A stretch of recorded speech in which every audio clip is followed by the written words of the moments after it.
কি জানি হায় কিসের লাগি প্রাণ করে হায় হায়। অবশেষে আমার কাঠগোলাপ গাছে ইনফ্লো দেখা দিল। এটা কিন্তু কাঠগোলাপের কলি না, সরাসরি ইনফ্লো থেকে ফুল হয় না, এরকম লম্বা মুকুল হবে, ওইটার মাথায় ফুল ফুটবে। গাছের ডাল কমপক্ষে 1 ইঞ্চি মোটা হলে, অর্থাৎ ম্যাচিউর হলে এটাতে ইনফ্লো আসবে। তো আমার গাছের ডাল 1 ইঞ্চি থেকেও অনেক মোটা আছে মাশাল্লাহ। এই গাছটা যত্ন করে আমি বুঝলাম যে পর্যাপ্ত পরিমাণে রোদ না পেলে কিন্তু গাছের গ্রোথ ভালো হয় না, আর ইনফ্লো আসতেও বেশ সময় লেগে যায়।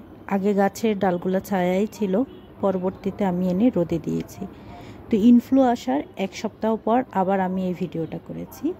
এই যে উপর থেকে দেখেন এরকম শাখা প্রশাখা বের হয়েছে, এইবার ফুটবে ফুল।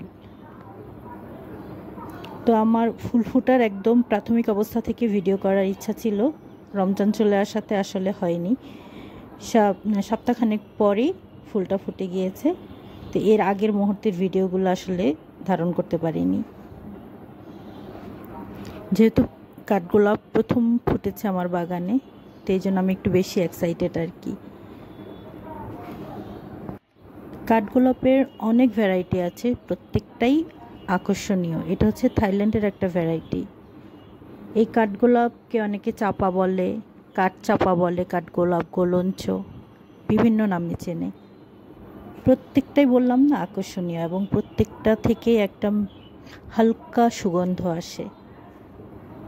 তো মাশাল্লাহ, ফুল দেখে তো আমি এত খুশি হয়েছি, ভাষা প্রকাশ করার মতো না। তো অনেকের প্রশ্ন থাকতে পারে ইনফ্লো আসার আগে বা আসার জন্য কোনো খাবার দিতে হয় কি না।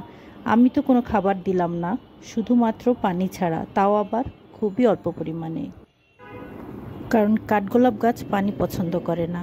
আর স্টিকের পাশে দেখুন আরও 2টা ডাল বের হচ্ছে।